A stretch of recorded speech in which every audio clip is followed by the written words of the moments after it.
President Biden is notifying governors and state refugee coordinators on how many Afghan evacuees they will be resettling in their state. California is slated to take in more than 5,200 people, more than any other state.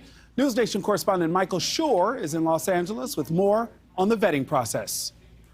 First, there were the airlifts from Afghanistan, a 2-week-long U.S.-led operation to evacuate tens of thousands of Afghans.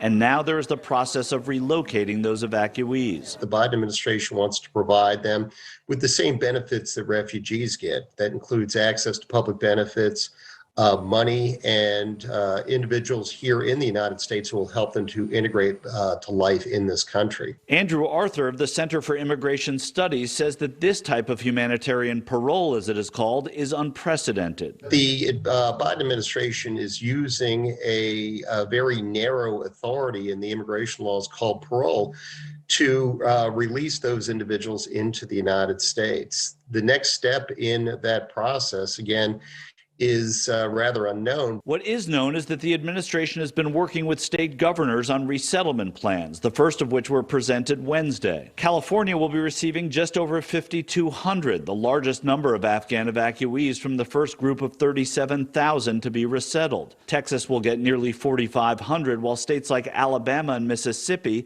are due to receive just 10 Afghan immigrants each, with states like West Virginia and Wyoming receiving none. As of now, the Afghans are mostly housed in military bases scattered throughout the country, from Fort Bliss in Texas, where the largest number are, to Fort McCoy in Wisconsin, where conditions are being criticized by Democratic Representatives Gwen Moore of Wisconsin and Ilhan Omar of Minnesota, as Congress maintains oversight authority over these bases. Another issue facing authorities is the vetting process for these Afghans, which has taken place abroad but has spurred concern. Many of the people who had been airlifted out of Afghanistan had either minimal documents or, I think in certain cases, no documents at all to verify who they were. The next step in the U.S. pullout from Afghanistan, integrating these new residents into the country, may in fact be the most uncertain.